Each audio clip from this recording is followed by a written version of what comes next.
G'day, I'm Garry Pye, and welcome to our very first official cartoon animator workshop called Bringing Toons to Life, Animation that Feels Alive. In today's workshop, I'm going to create a complete animation for you, and I'm going to show you all the tools and features of Cartoon Animator that I use to get the job done, and I'm going to take you through the entire process step by step. The objective of today's workshop is to help you to level up your character animation, to get your characters to act, react, and behave exactly the way you want. But today's going to be a little bit different to some of the other videos that you've seen me film for Cartoon Animator, like the webinars, because today I want you to get involved. I want you to ask questions and join in the discussion. And I'm going to give you the chance to do that as we go along. I've broken up the workshop into several different stages. I'm going to animate each stage, and at the end of it, I'm going to pause, and then I'll open up the Q&A section, and you guys can ask your questions, and I'll address them live. I've set up this scene with my Tucker Time Gang character Carrot and the DIY scene of my living room. And what we're going to do, we're going to have the character enter the scene, walk across to the table, stop, look around, pick up the can, and smile. Nice and easy, sounds really simple, but over the next 2 hours, I'm going to give you a whole bunch of tips and tricks that are really going to help you bring your characters to life. Now, I don't want to muck around. I want to get stuck in and get started straight away. But there are a couple of things that I want to cover to start with. First of all, I'm going to give you guys a gift today for joining the workshop live. I'm going to give you the project files of the setup with the scene and the character, and you'll get those when you complete the survey next week, which will come out. And in the project files, you're going to get one of the setup of the scene with no animation, and then you'll get a project file with the setup scene with the completed animation so that you can deconstruct everything and see exactly how I did the job. The second thing is during the Q&A section at the end of each section, if you would like to raise your hand, if you'd like to speak out loud and on microphone, if you've got any questions, or if you just want to add your questions to the Q&A section, I will address them after each section. Okay, so try to keep your questions on track to what we're covering in each section. If you have any questions that are completely unrelated to what we're discussing but have to do with Cartoon Animator, that's fine, but put them in the Q&A section at the end of the workshop, and whatever time we've got left over, I'm happy to address them. All right, there's a couple of housekeeping things that I want to cover before we start, and this is for anybody that might be really, really new to Cartoon Animator. And first of all, that is the camera, okay? When you're working with Cartoon Animator, there are two main cameras that we use, which is the camera mode and preview mode. There's also switch, but today we're basically going to use preview mode and camera mode. And I just want to explain quickly what they are about. Imagine that you're the director of a big movie and you've just walked on set for the day, and here you can see the set of the living room and your actor are all ready to start filming. Everything that you see on screen in preview mode is everything that everybody on set can see, okay? So it's all your props, everything set up. But when you move over into camera mode, this is essentially as if the director has walked up to the camera, put his eye to the camera. What you see in here, I'm going to shut those down so that we can deal, and I'll come back to the Q&A section at the end of each section. That's the best way. What you can see in here is what the camera sees, what's going to be the final output of your film, and that is represented by this red square around the outside. That red square represents the output of your film. So that's what you're going to see on your average TV screen, computer, phone, laptop, that sort of thing. And if you go up to render settings up here, you can see what size that's going to be. Here, my output size is 1920 by 1080, which is a standard size that I do for most of my animations. You can play around with that, but that's what I do. Anything that sits outside that red square is not going to come up on film. You won't see it. Okay, that's the first thing. The second thing that I want to address is your X, Y, and Z axis, because if you're new to Cartoon Animator, these are really important things to understand. And they're represented by these three values up the top here. The x-axis is what controls the sideways movement of your character or your prop. Your y-axis controls the up and down movement, but it's the z-axis that really stands Cartoon Animator apart, in my opinion. The z-axis, pardon me, the z-axis represents how close or how far away an object or a character is to the camera. So right now, Carrot has a z-axis value of 47. If I increase that to 500, the character appears to get bigger, but he's not getting bigger, he's moving closer to camera, okay? And where you can tell that is when you use these two tools here in particular, zoom and pan, which are your camera tools, and you also have rotate. If I pan my camera around now, you can see I get this nice parallax 3D feel for my camera. And the other thing is with your character, if you have a look at his z-axis value, it's 47. The table has a z-axis of 51. The table's z-axis is higher than the character's, okay? That means that the character will walk behind the table. Should his z-axis value be higher than the table at 55, then he will walk in front of the table. And that is how we create scenes that have a feeling of depth, okay? Now, what we want to do is to move our character off the screen here. And if you go back to camera mode, you can see he's off the screen there, okay? And what we want to do is to set him up, ready to move onto the screen. Let's pose the character, ready to go. So if we go into our face key editor here, which controls all the different elements of our character's face, if we've got our little gizmo active, which is responsible for the rotation of the character's head like that, okay? And we'll just have his head angling forward because he's walking in that direction. Great. We want his eyes looking forward. So in the face key editor, let's select the eyes on the dummy like that. And then on the dark space around the outside, if I hold down my left mouse button, I can now have control over moving his eyes around. So we'll just have his eyes looking forward like that as he walks. Fabulous. Now, we don't want to have this wide-eyed expression on his face to start with, so let's change his eye sprites. To do that, we're going to go into our sprite editor, select the face, grab his eye, and we'll close these eyes up. Yeah, we'll make them casual. There we go. So our character is right, and he's ready to walk on screen. Let's go back into camera mode so that we're ready to go. All right, now there are a number of different ways that we can get our character walking onto the screen. Okay, we want to get him to walk over the table. You could use motion capture, you could manually keyframe, you could use motion control, motion pilot, you could even use pre-made motions, and that's what we're going to do today. That's the easiest way of doing it to get your characters to move, especially if you're really new to Cartoon Animator, because the pre-made motions, of which there are hundreds of them in the content store and marketplace, they just make life so easy. All you have to do is drag and drop them on there for instant, smooth, professional results. And that's what we're going to do today. So let's go into our motions. And I got to tell you, the number one motion pack that I recommend to everybody, that everybody should own, is the Human Motions Cartoon Moves pack. This pack is full of walk, run, and jump cycles, and it is invaluable. You should definitely own that. So if we open up the walk cycle, scroll to the bottom here. My favorite is the double bounce walk cycle, okay? We'll open up our timeline at the bottom there so that we can see what we're doing. And we're going to hit motion so that we have our motion tab open. A little tip here, good little tip here. Don't know if you're aware of this button here. It's the object related track. Fantastic track.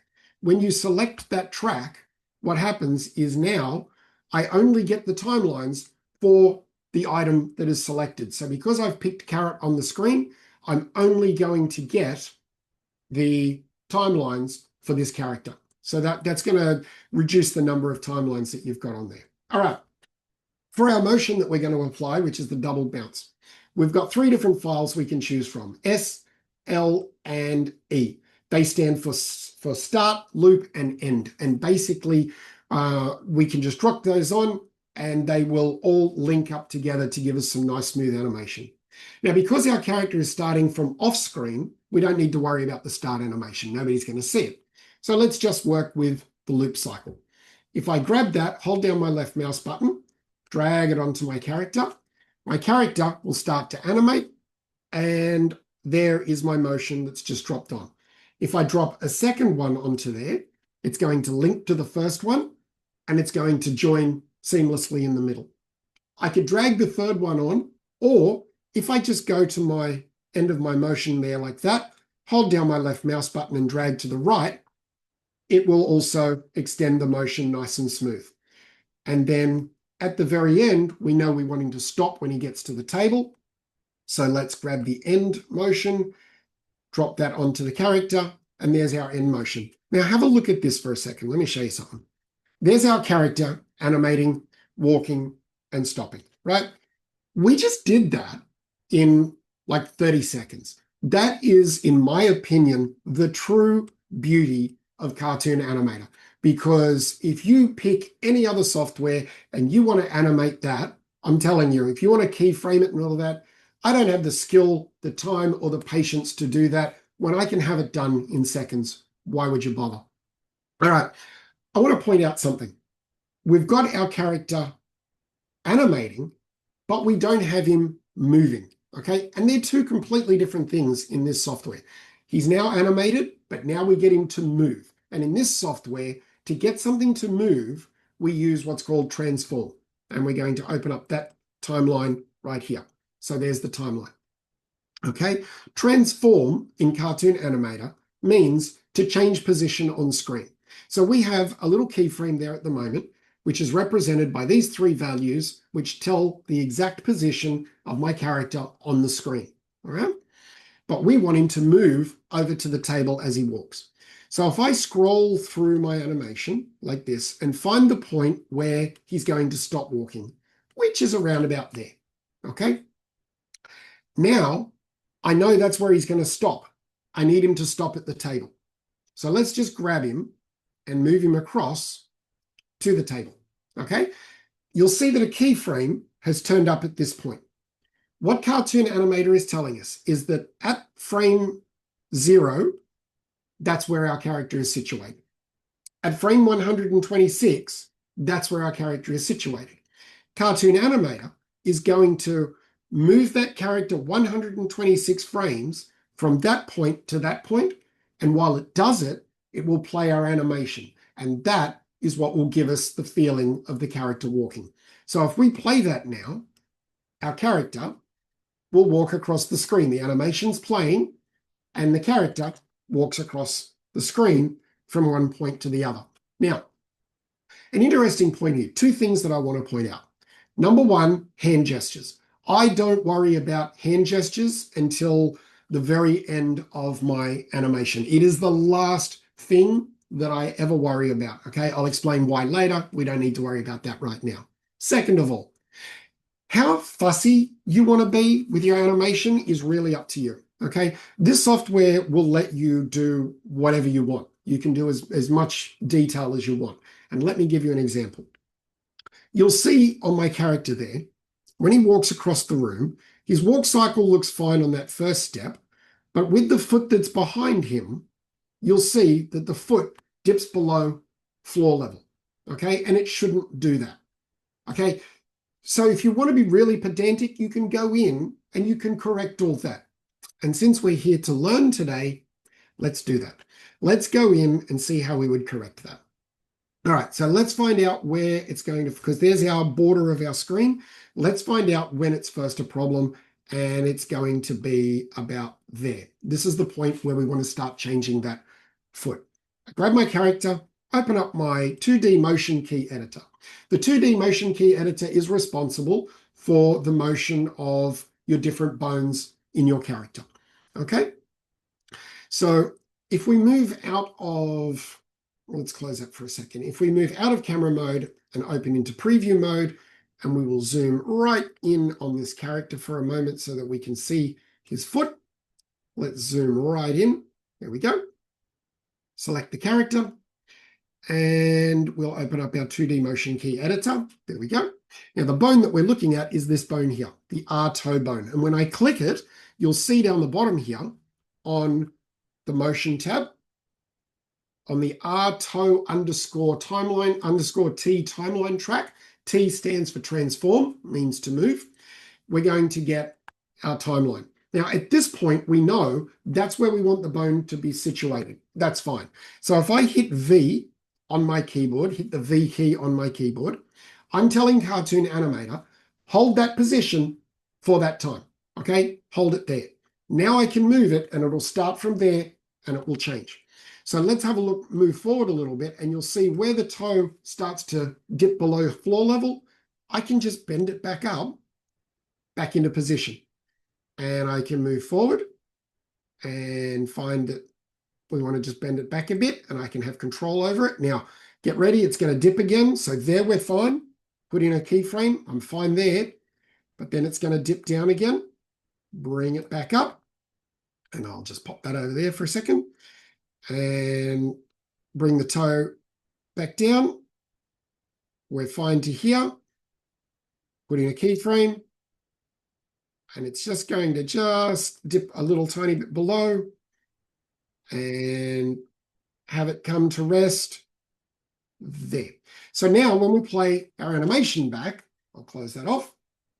Now when we play our animation back, our character walks properly and his foot doesn't dip below floor level.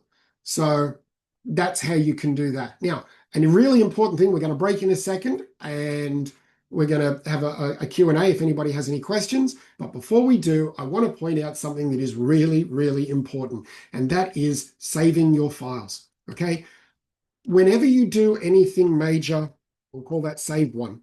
Whenever you do anything major in a project, okay, make sure that you save it at that point.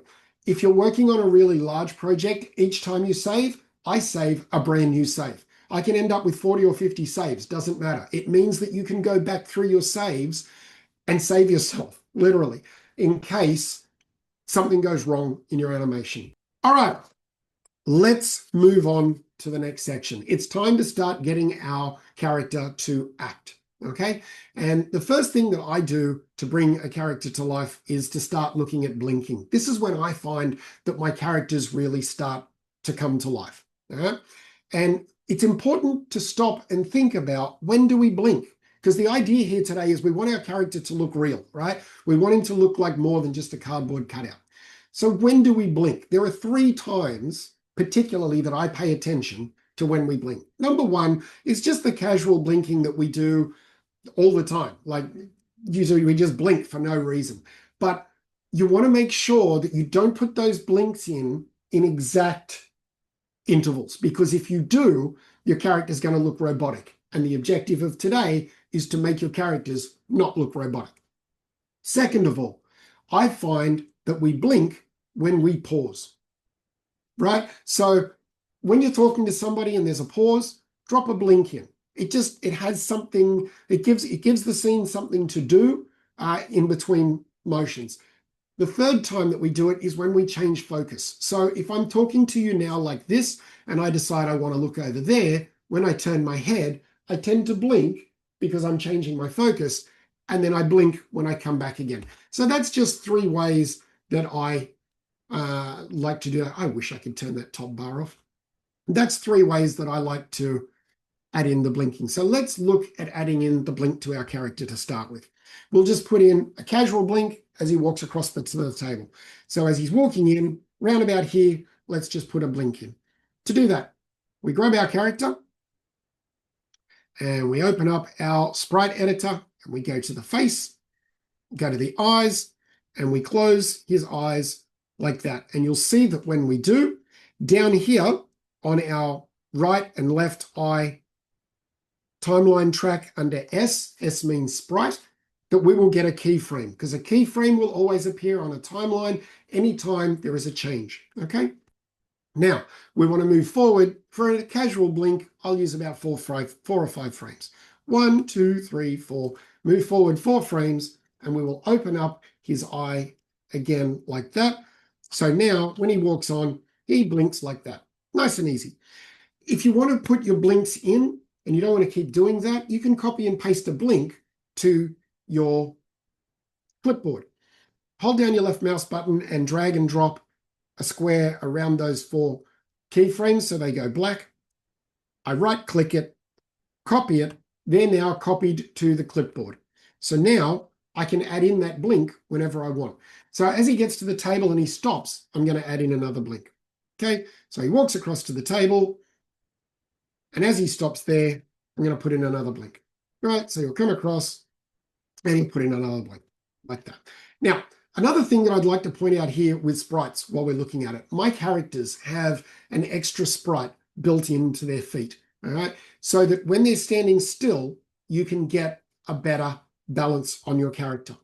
And if you have a look at his right foot, he has a single sprite. If you look at his left foot, he has 3 sprites to choose from. So that foot's going to swap across to be the forward-facing sprite. I would do that when he blinks, because that way 2 things are happening on screen at the same time. It means that you're not going to focus on that foot sprite changing. Your attention is divided between 2 different things. So as he blinks there, I would change that to be the forward-facing foot sprite. So now he'll come along and he'll change like that. And you'll see that because you've got the blink in there as well, blinks can be really, really helpful for dividing people's attention to somewhere else on screen, okay? So if something's happening over here where there's a sprite swap, drop in a blink at that point and your attention will drift between the 2, and it's not quite as obvious that something's changing. Just a nice little tip.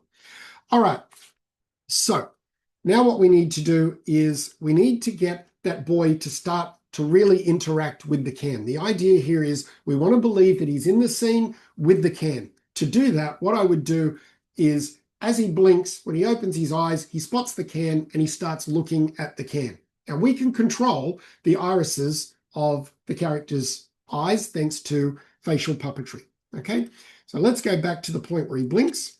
So he walks on screen and he blinks. Round about that point, let's get him to start looking at the eyes, the can. We're going to open up the face key editor, and we're now going to need our face timeline track. So let's close those off to save space, and we'll open up our face timeline track. We don't need the voice clip because there's no voice today.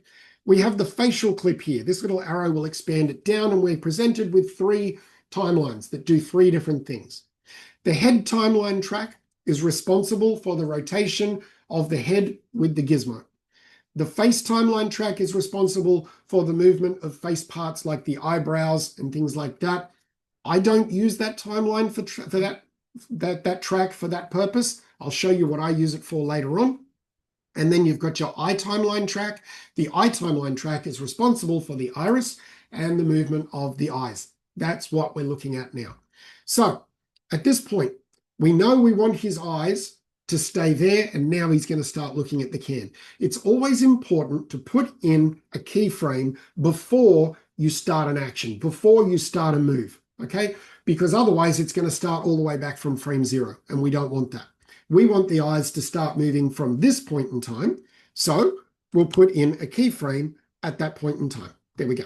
All right, now we move forward, and we'll go forward about roughly 10 frames at a time. I'll turn off the head gizmo, and we'll move the eyes to start looking at that can, okay? We want to believe that he's looking at the can. Move forward, about 10 frames. He's going to start, he's looking at the can. Move forward, he's looking at the can. Move forward. Now, as a character starts moving closer and closer to an object, it's perfectly fine. In fact, I think it looks better if your character starts to go just a slight little bit cross-eyed. And you can control one eye at a time. Just make sure that only one eye is selected, and you can bring that eye in. If I move one eye, I always tend to move the other eye, even if I move them separately. So as he comes in, we're going to get him to be really looking at that can. We want to believe that he's looking at it. Right, there we go. He's looking at the can.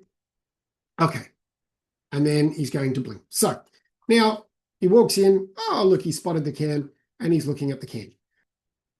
What we want to do now is we're going to start giving this character some animation, right? And this, I have to tell you, the next 20 minutes of this workshop is my favorite thing to show off in Cartoon Animator, because all we're going to do, it sounds so easy, but all we're going to do is we're going to have the character look behind himself.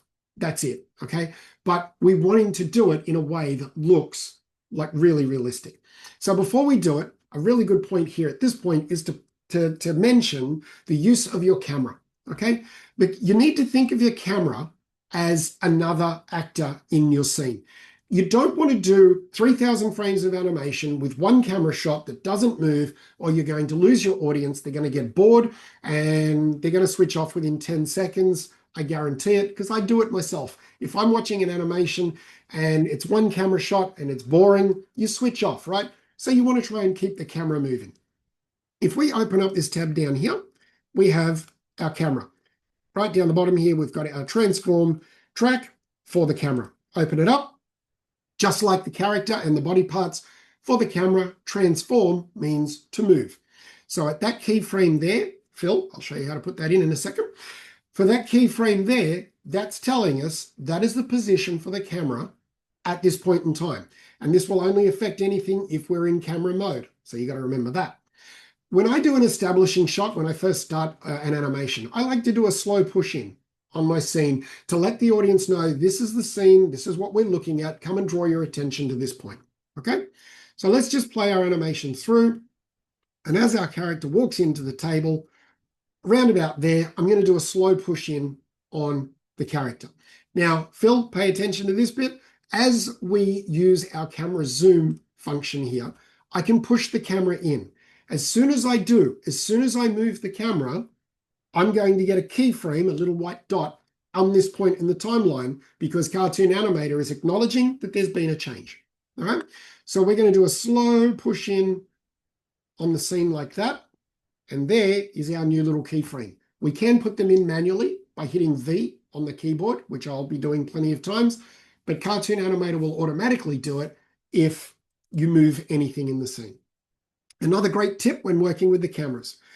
If you right click on your camera, on your keyframe for the camera, you'll get the option to add a transition curve. Open that up and you've got all these different types of camera movements that you can play with, okay? Test them out, see what they all do. The only one that I use is smooth. Whenever I move my camera, I always click smooth and you just get this lovely smooth motion on your camera like that. Now, the next thing I'd like to do is to cut into my character to a close-up. Now, we could use the camera switches here if we wanted to, but for today, I want to do it in the easiest way possible, okay? And that is just move forward one step and change your camera position. I'll show you. If I move forward one frame like that, and then move my camera in again and change my camera position around so that we're looking at the character like that, what we've done, we've gone from this frame on that shot to that frame on the next shot. So we essentially create an instant camera cut. So now our character will walk across the scene like that. He'll stop, and then we'll cut into the character like that. So it's just a neat way of being able to make your scene a little bit more interesting. All right. So what we want to do now is to get the character to look behind himself. And something I want to point out here, Cartoon Animator uses a rigged cutout puppet system for creating characters, okay? That means that we have a flat character or a prop that has a pivot point on it around which that prop moves 360 degrees. And it's the motion of those movements that creates the final animation. Okay, but our objective today is to try to get this character to not move like a cardboard cutout. We want him to move like he's hand-drawn, like more traditional animation. All right, let's get him to turn that head. We're going to go into our face key editor because that's what controls the head when we bring up our head gizmo. There it is. There's our little head gizmo there. That's what controls the motion of our head. And we're going to open up. We've got the face timeline track open. We're using the head track because we're going to rotate the head. Phil, this is for you. We want to add in a keyframe at this point in time, okay? All I need to do, hit V, the letter V for Victor on my keyboard, And now I get a keyframe telling us that from this keyframe to that keyframe, we don't want any change. Leave the head exactly as it is. Okay? But now we're going to change the direction of the head. So I can scrub forward a little bit, grab the gizmo, and just rotate his head. I now get a keyframe saying this is the angle of the head.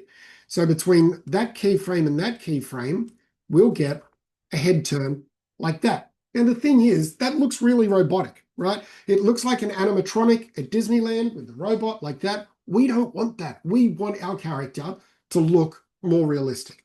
So the first thing we're going to do is to work out the timing of our head motion. It's not too bad. It's okay. Whenever I do a head turn, the first thing I do, and this is probably one of the most valuable tips I can give you today, I will go to the exact halfway mark of my head turn, right? Making sure I've got the same amount of frames on either side.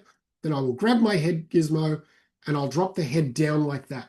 What I've done is instead of the head just rotating like that, you get that sweeping motion in the head. It just makes it look a little bit more cartoony. So now he gets the head turn like that. And because we've got the spring bones in his hair, we get that nice little wobble and bounce in the hair. All of a sudden, our character's not looking quite so cardboard cutout. Let's give him a little bit more life. Remember I said to you before, whenever we change direction of our head, that we put in a blink because we're changing the focus on our eyes. Let's do that. Open up our sprite editor. Go to the face. On the left eye, we're going to close the eye. We're going to close the eye.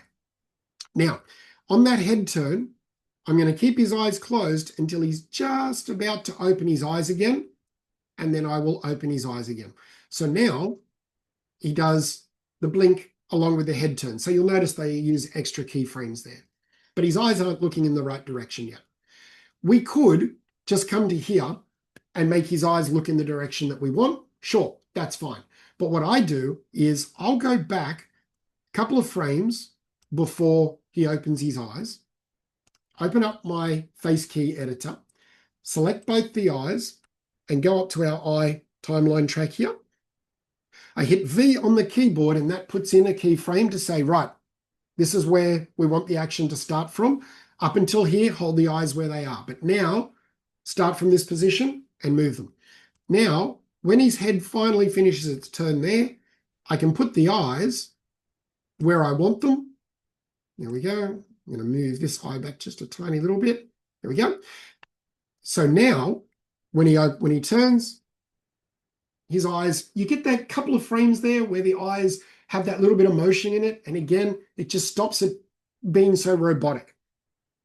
Another thing that I would do here is I'd raise his eyebrow up as he turns because he's being a little bit cheeky. He knows he's not supposed to touch the cam. He's going to raise the eyebrows up. So remember I told you before, this track here, the face timeline track, you can click on any part of his face here, hold down your left mouse button, move it around. That part of the face is going to move and you're going to get a keyframe on the timeline track of that face track. But here's the thing, I don't use it for that. And here's the reason. Because you've got all these different face parts that you can choose. And if you move any of them, you're going to get a keyframe on the face timeline track, but you're not going to know which part you moved because it just says face. Okay? You want to know, did I move the eyebrow? Was it the left eyebrow? What did I move? You need to know. So we want to be a little bit more specific in our movement. That's where these two bars, these two menu items up here come in handy. We're going to use transform for his eyebrow. When I select transform, we know now transform means to move. When I hit transform and I select his left eyebrow is selected and I get 4 timeline tracks for that face part. They are T, S, D, and O. T stands for transform. That means to move. S stands for sprite. That means which sprite is on the screen for that particular item. D stands for deform. Deform means to change actual physical shape. And O is for opacity, whether it's invisible or visible on a sliding scale. Okay, so we're going to move that eyebrow up. We want the transform track. Transform means to move. Right now it's in the position that we want it in. So what do? We put in a keyframe. How do we do that, Phil? Hit V on the keyboard. That will put in a keyframe.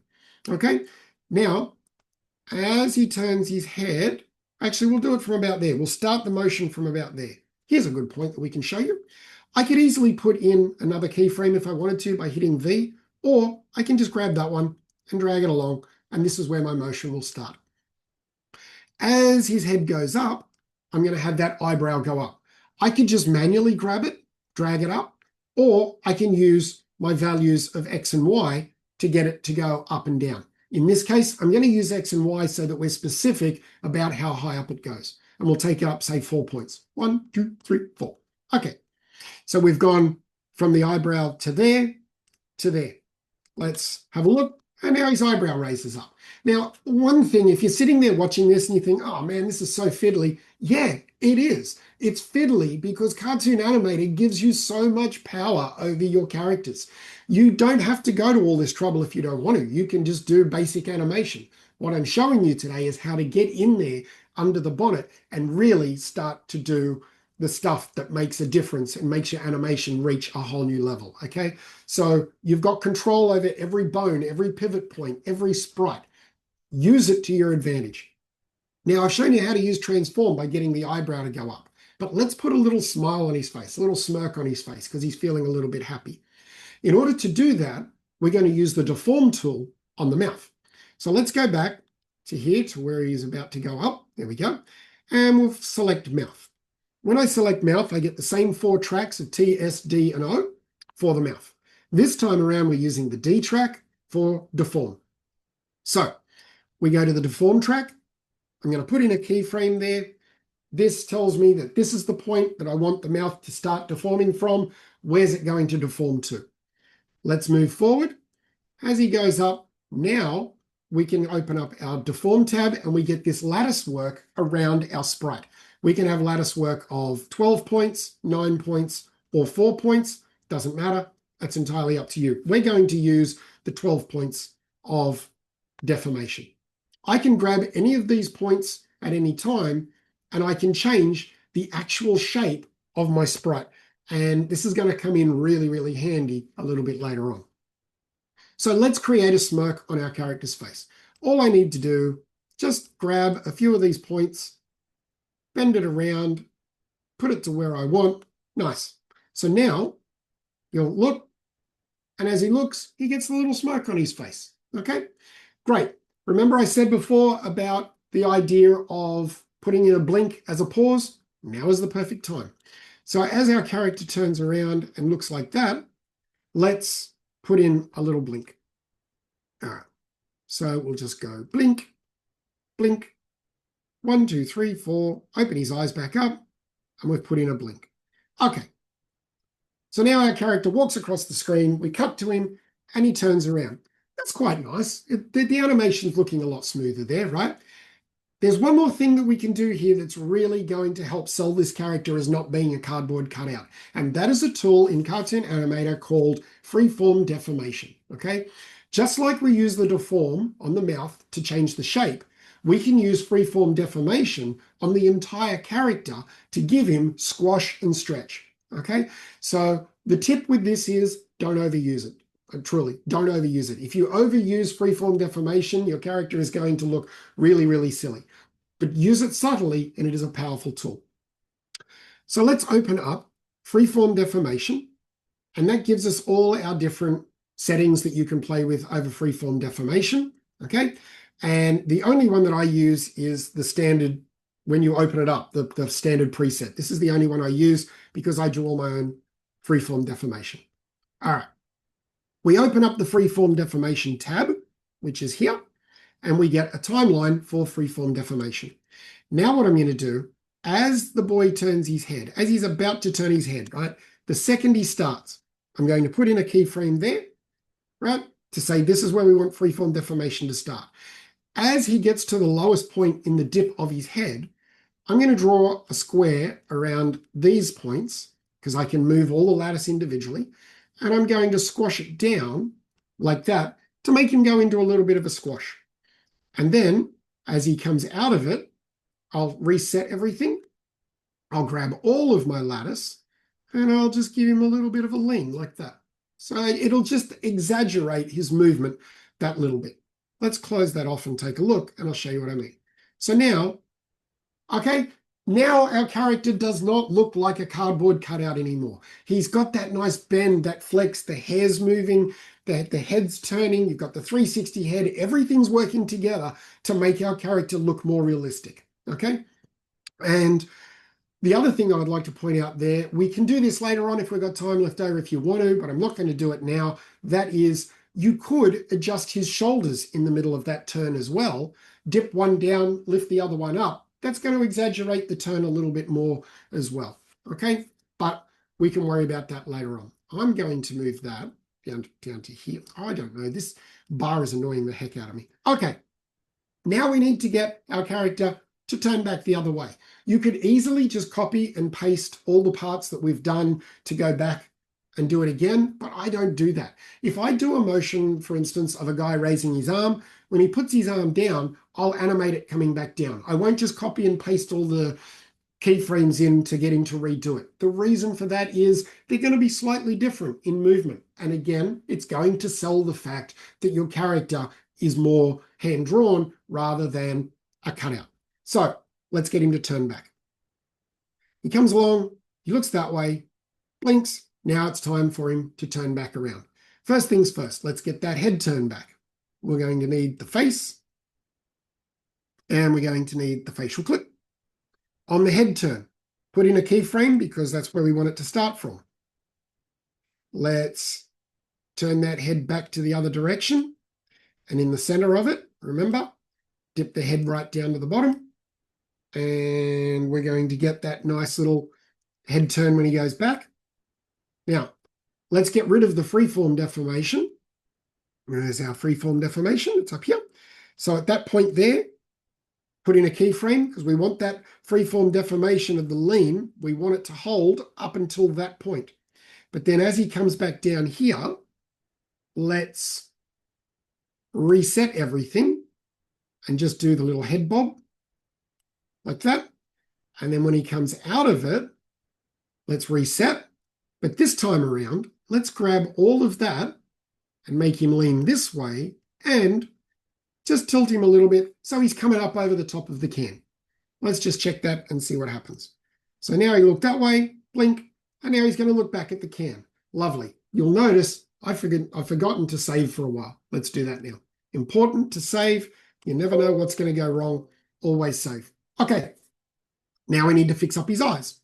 So as soon as his head's going to start coming back, he's going to change focus. Let's get those eyes closed so that we're ready to open them up to look at the can. Move that over to there. There we go. And the other eye, let's close it up. Here we go. So as he's turning his head, there we go. He's going to look at the can that way. Now we need to get his eyeballs moving. Go back a couple of frames because we don't want him to be locked on target as soon as he opens his eyes. Let's go back a couple of frames under the face key editor, under the morph tab, select his eyes, go up to the eye track, and we'll put in a keyframe there because that's where we want the eye. I keep stressing that that's where we want it to move because when I started with Cartoon Animator, I would have things moving around in places that I couldn't work out why they were moving. And it was all because I had keyframes in the wrong place. So you need to put that keyframe in when something's about to move and then where it moves to. Okay, really, really important. So now his eyes are going to open up. And as he gets to there, let's get those eyes focused on that can. There we go. Let's go across to there. Oops. Let's bring that other eye. There we go. He's looking at the can. Let's make sure that works. There we go. Comes back and he's looking at the can. Another thing that you'll notice that I do all the time, I scrub through my animation over and over. I can scrub through it hundreds of times when I'm working on an animation. The reason for that is because I find animating has a rhythm, right? Much like music. So when I'm scrubbing through it, things stand out where I go, yeah, that doesn't look quite right. I need to fix it. Or I might be looking at the timing of, right, when's he going to blink? When's he going to move his arm? I'll scrub through it and I'll watch it and I go, that's the time. And I hit the space bar and I stop and I know that's the time that I want to start animating. All right, where are we up to? Oh, the eyebrow. So as he turns back, his eyebrow's still up in the air. What goes up must come down. We need to bring that eyebrow back down. To do that, we only need the face tab open, and we need to open up our face key editor, our transform track, because transform means to move.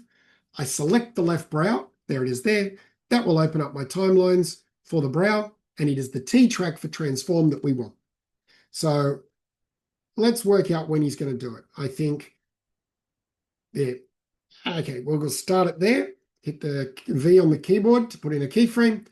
As he drops down, let's take that 1, 2, 3, 4 back to its original position. That's why the numerical values are handy, because you can always write notes down. I moved it by 4 points or 3 points. You can always work out exactly where you're going. And that's going to come in handy very shortly.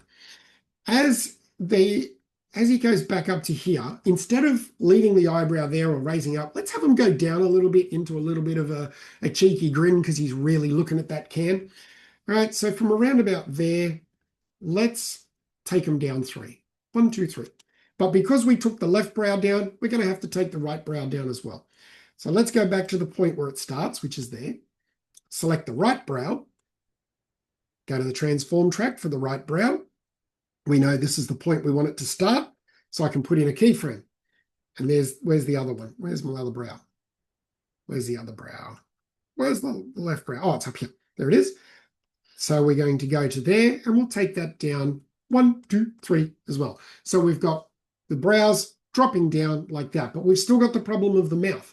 The mouth is got that sly little smile, which is great, but it's really on the wrong side of his mouth. Doesn't look right. So let's fix that up as well. As we come across to here, as he's going to come down, we're going to fix up that deform, put the mouth back in its original position before we deform it to the other side. Whenever I animate, I'll do that. If I deform something out of shape, before I put it into another shape, I'll deform it back to its original shape, because otherwise, honestly, your character can end up looking like a Picasso painting with his mouth up on top of his forehead if you're not careful. So try not to drift too far away. All right, let's have a look. And we are going to pause for Q&A after this, so don't panic. At that point there, let's select the mouth. There's the mouth. And we're going to hit the deform track. We're going to put a keyframe there to say hold that position. As he gets to the lowest point, let's reset that sprite. But we'll just bend it down to keep that smile just a little bit like that. And then as he comes out of it to this side, let's have that smile come up on this side of his face. Okay, so we'll bring that cheeky little grin up on this side. There we go. Now, one of the things that you'll notice there is when we've deformed the mouth, it's overlapped the cheek. The cheek is in the way. Realistically, that cheek would move out of the way as the face goes up, right? So let's move it. We're going to transform it. We're going to move it. Let's scroll down our list here and find our cheek. There's the left cheek. So we know we want to move it out of the way. Let's find when we would move it. So around about there, I'm thinking it would start to move. L cheek T, T for transform. Put in a keyframe. That is the point we're going to move from. And then as we come up to here, all we can do, we'll just push it out the way. Nice. So now our character turns back around and looks at the can. Now we want him to grab the can. Okay, and we're going to have some fun here. I'm going to show you some stuff here which is a little bit different. It's what I like to call a sleight of hand magic trick, because we need him to pick the can up. Okay, the problem that we have with this software is that everything is a cutout flat sprite, right? So you can have the can, you can have his hand, you can have the can in front of his hand, you can have the can behind his hand, but you cannot have his hand wrapped around the can. We want his hand wrapped around the can, so we have to be a little bit clever about the way we do it. And the way I do it is to swap out, like a magic trick, we're going to swap out that existing can sprite for a sprite of the can with the hand around it, okay? And what I've done is, in my favorite drawing software, which for me just happens to be CorelDRAW, I've drawn this can with his thumb around it, ready to grab the can, okay? And what I'm going to do is I'm going to export that. So we need to make sure that there's just a little bit of white space around the can, like that. And I'm going to export that as an SVG, okay, like that. And now I have the SVG saved. Now, here's a great tip. Whenever you're going to bring in a prop into a project that you're halfway through and you go, oh, I'd like to add this prop in, always go back to frame 0 when you add the prop in. If you don't, your prop is going to do all these weird and wonderful ghost slides all over the place, and you're going to spend half an hour trying to work out how to resolve it because your transform keys are in the wrong spot. So if I want to bring this can in to use at frame 244, what I'm going to do is to go all the way back to frame 0, and I'm going to bring it in here. Okay, so I'm going to import a prop. I'm going to go find that prop, which is SVG1, and there it is. Now, the prop is in here, but I can't see it. I don't know where it is. If I go to my scene tab, yes, there's my SVG1, which I can double click to rename. Drink hand. Okay, oh, I can't spell. I'll go can hand. Okay, we've got the sprite, but we don't know where it is. We can't see it. I could use the pan tool to move around the screen and try and find it, but because I'm in camera mode, that's going to affect my camera shot, and we don't want that. We want to be able to go find the can without having to do that. So if I move that for 1 second, oh, it's so annoying. This thing bugs me. Okay, if I go into preview mode, now I can move around. Now I can move around freely and try and find my can. And there it is. It was dropped in off screen where I couldn't see it. Okay, so let's zoom out a little bit, see what's happening. There's our can. So our original can in the scene is there at a z-axis value of 47 and at a scale of 62.3, which you can see there. So this can, let's make it a z-axis value of 48. So it just sits one in front of that other can. I can put it over there. Now I can reduce it down to 62.3, but it's not going to match the other can exactly in size because the two sprites are not exactly the same size. So what I can do is to come into my sprite here, take a look, and all I want to do is make sure that this can is roughly the same size, or as accurate as possible, the same size as the other can. And I can just grab the little point on the edge there and keep rescaling it until I get it as close as I can, right? And put it in position. And if you want to test whether it works or not, hit the visibility key. This button here will turn an object invisible or visible at any point on your timeline. So when I click that, nice. It's not obvious that that sprite of the can is swapping out. So that's where we want it. For now, let's turn it invisible. We don't need it till we get to that other frame. And I don't remember what frame it was, but we'll find out. And here's something that I want to point out that's really interesting. Take a look. The character's arm's gone missing. When I did the zoom there, one of the sprites has gone invisible. And now all of a sudden you think, oh no, I've completely wrecked my entire animation and his arm's going to be missing forever. Not the case. Don't panic. If that ever happens, go into your content manager, find your character that you have saved, and it's the Tucker Time Gang character called Carrot. There he is there. Hold down my left mouse button, drag and drop the character onto that, and it will update the character and fix his arm up. So if ever that happens, and it will happen from time to time, it's just something that happens. A sprite might disappear. Just drop it in over the top and it fixes it up. Okay, so we've got our can in there, but it's invisible. We want him to pick that can up, right? So let's get him to walk across to the table. He stops. He looks around. He looks back.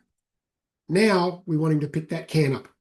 So, and again, we're not worrying about his hand gestures, okay? We're just worried about his body at the moment. Open up our 2D motion key editor, and we're going to get him to reach out for that can.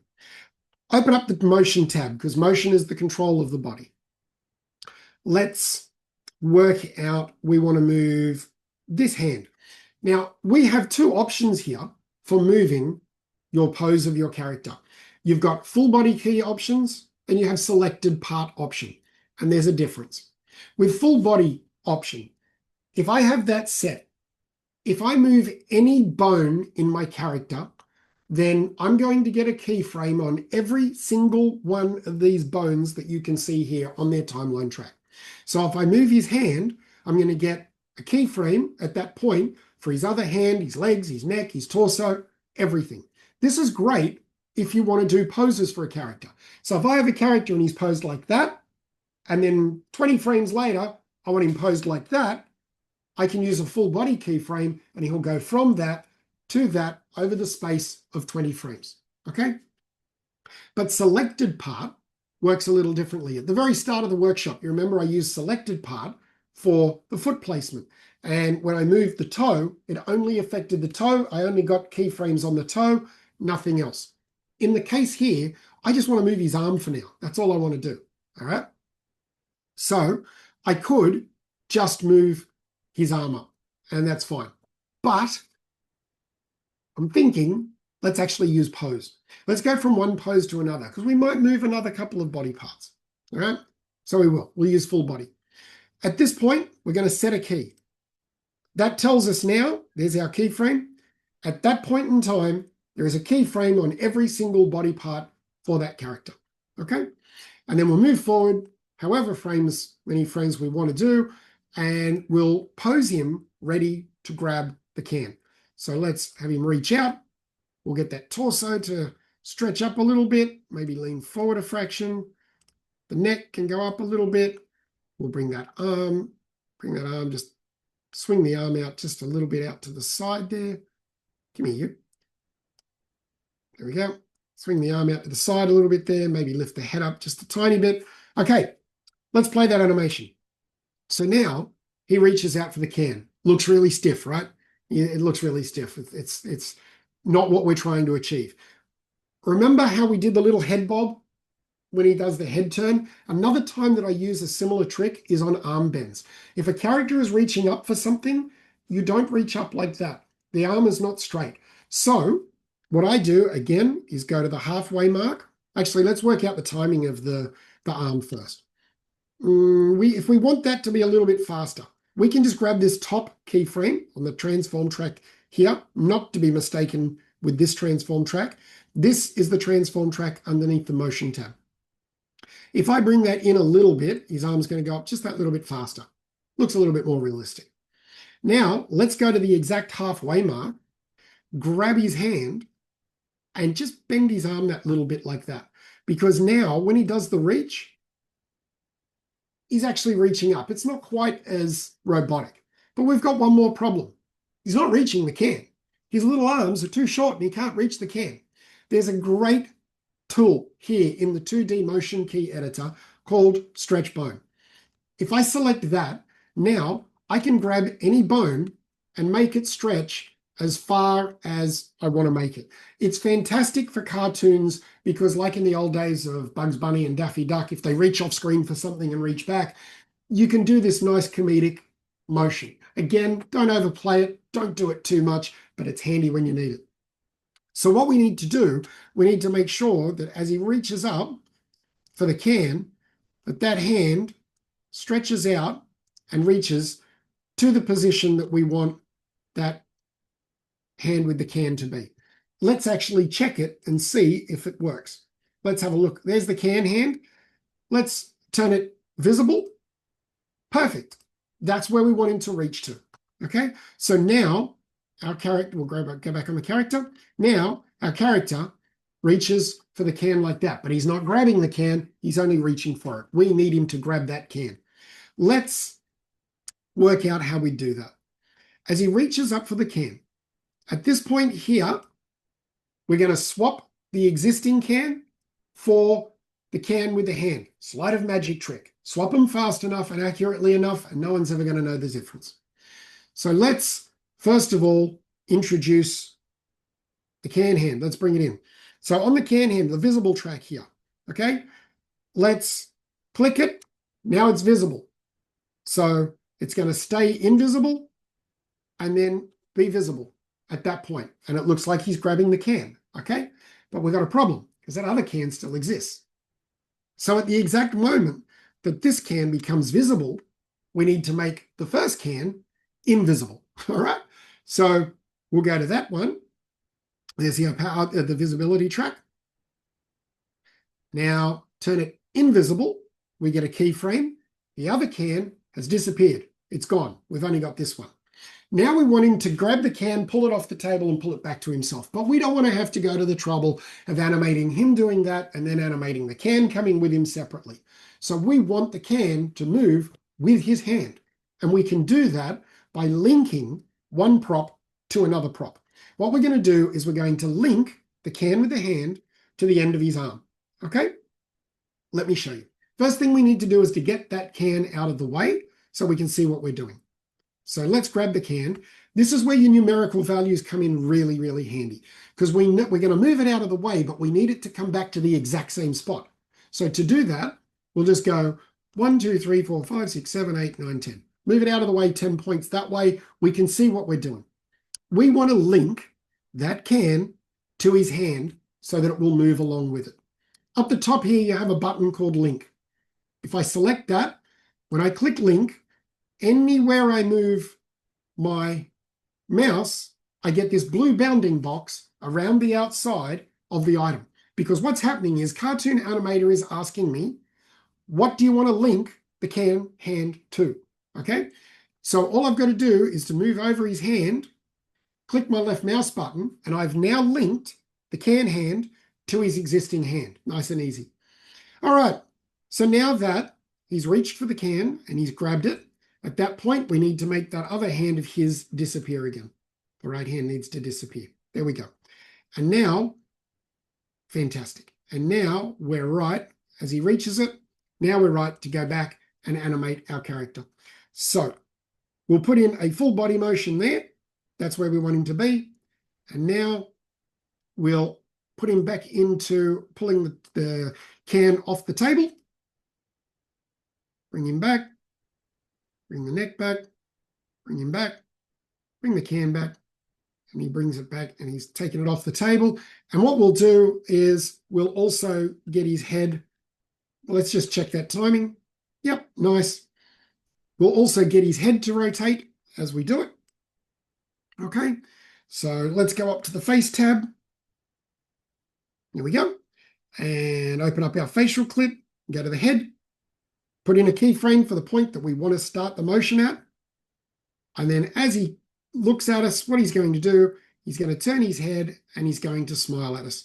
So let's have a look at the timing. Too slow. Move that back a little bit. Here we go. Nice. Nice. We want to dip that head down. As I said before, dip the head down and bring it up so that he's going to get a nice little smile on his face. Now, let's get his other facial features all moving around. Get everything moving. Let's get those eyebrows back into position. Let's find on the list, we need to find our eyebrow, left brow. Turn the gizmo off now. Get the left eyebrow and the right eyebrow going. Okay, so this is the point that we want him to start moving at, is around about there. We're going to put in a keyframe where we want to start the movement, put in a keyframe where we want to start the movement, and he's going to look up, and we're going to go up, say, 1, 2, 3, 4, 5, 6, and we'll go up. 1, 2, 3, 4, 5, 6, so that he does, so his eyebrows will go up. Now let's add in the blink, because that's going to start making him look a lot better. As he turns around, he looks at it. Let's put in a little casual blink there, because there's a pause in time, right? That's what I said to you before. If you just pause doing something, 1, 2, 3, 4, we want to get that blink going. And then as he reaches the can, now he's going to change his focus again because he's going to look at us. So we'll go back into the blink, wait until he's about to open his eyes, round about there, and we'll go into a nice wide eye shot like that. So that now he'll look up and he'll go up like that. Now we need to change the position of his eyes. You see how much there is to do, but the great thing is you've got the option to do it. This is what I love about it. You can get in there and do all this detail. All right.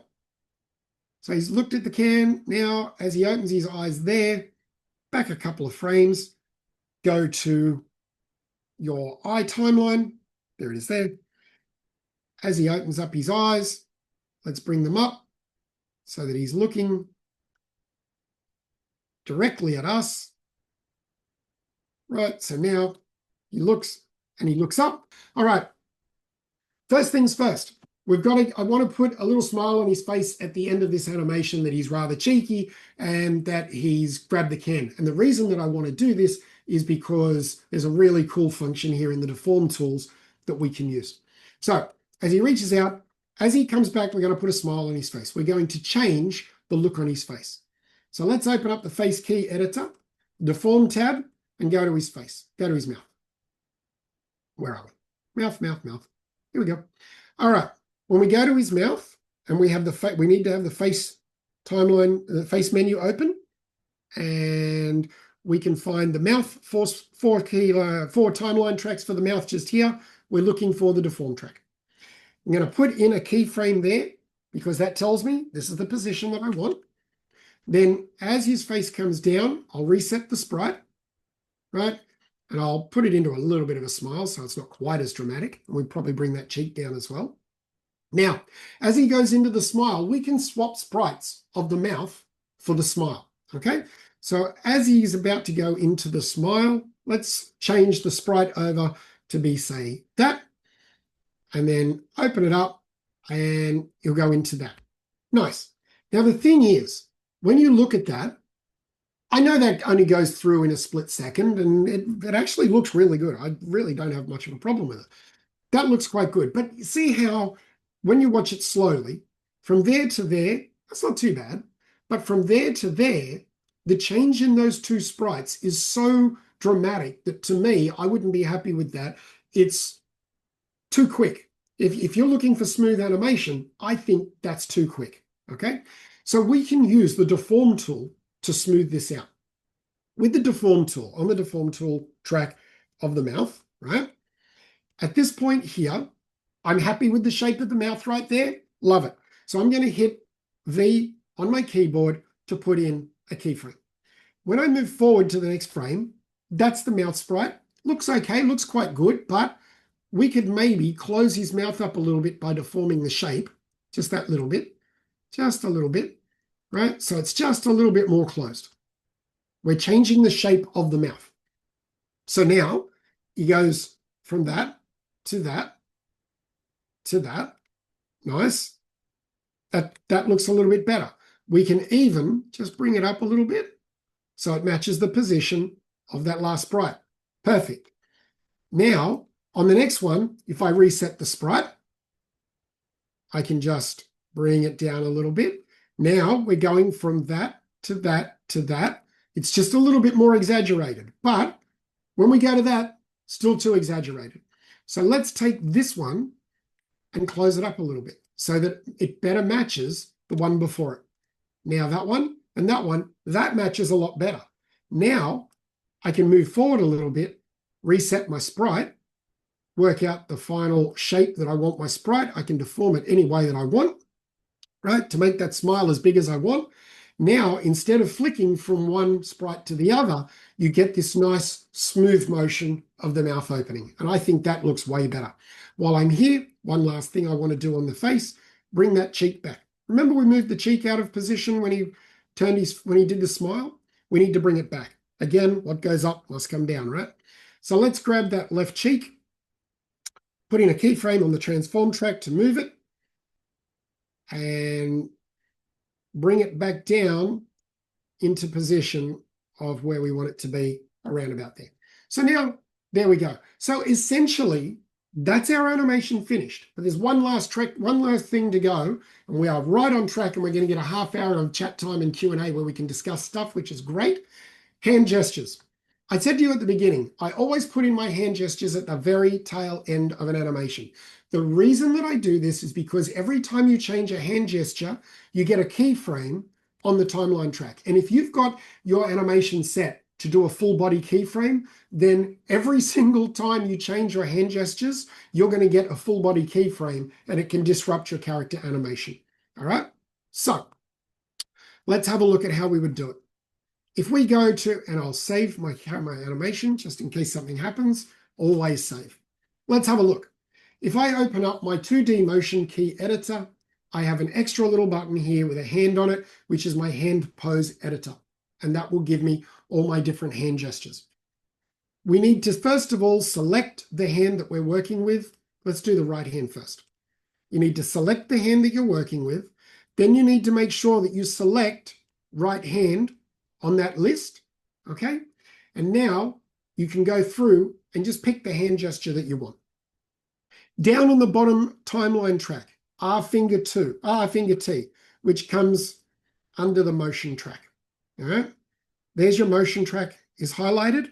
If I go to the bottom, I have R finger underscore T. These are your hand gestures. If I scrub forward, that hand gesture is going to stay like that. But because we put in a motion file, it's automatically added a keyframe at this point on the timeline track. And when I get to it, it's going to reset my hand gesture, which is a pain in the bottom. Okay, so it's going to reset. See, there, it's trying to transform from that hand gesture to that hand gesture. So if you watch it slowly, as he walks, the hand is starting to spread and go back to that original position. We don't want that. We want this one. So on that timeline, on that keyframe, click the gesture that you want, and it will replace it at that point. Move forward again to your next keyframe because it's reset. Click it again. Move forward to the next one. Click it again. Doesn't matter which gesture you use. You can use any gesture that you want, but you need to go through and just fix up your hand gestures after you've finished animating. Now, the good thing is here, once we get to this last one up here, that's all there is. We don't really have too many more hand gestures coming up. As he reaches for, as he looks around, play the animation. All right, here we go. Coming up to this one, put in the hand gesture. As he reaches out for the can, we can pick a different hand gesture. We'll have that one with the fingers starting to spread open, okay? Like that. And then this one, maybe like that with the hand opening up, because then it's going to swap across to that one. So now the hand comes up and our hand gesture looks right. But always do your hand gestures last. I will quickly go and do the left hand just so that we have a complete animation. We're 1 minute over where I wanted to be. And then we're going to open it up and we're going to, you can ask any questions you want. So now grab the left hand. Make sure the left hand is selected. You have to do those 2 steps. If you don't, it's going to automatically pick the wrong hand for you. Now let's find out what gesture we want on the left hand. We'll just do the casual one, but it's facing the wrong way. We can flip it. Flip his hand in. Now the palm is inside. Beautiful. Move forward to the next keyframe. Here we go. I'm just going to make this easy. I'm just going to make this easy, and I'm going to keep that hand gesture the same all the way through because this hand doesn't really do much.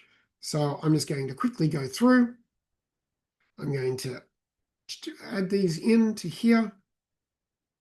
Thank you for sticking with me through the workshop. I really hope you've enjoyed it. I hope that I've managed to show you some stuff that will get your characters animating better. You can see that this character, like, really, he animates quite well at the end. He looks like he's more hand-drawn than he is a cardboard cutout, that's for sure. Right? Just swap that over. 4 to go. Oops. 3 to go. 2 to go. Last one. Our animation is 100% done, baby. Okay, let's take a look at our animation. Let's get rid of everything off there. So what we've done in our final animation is we have our boy walking across the screen.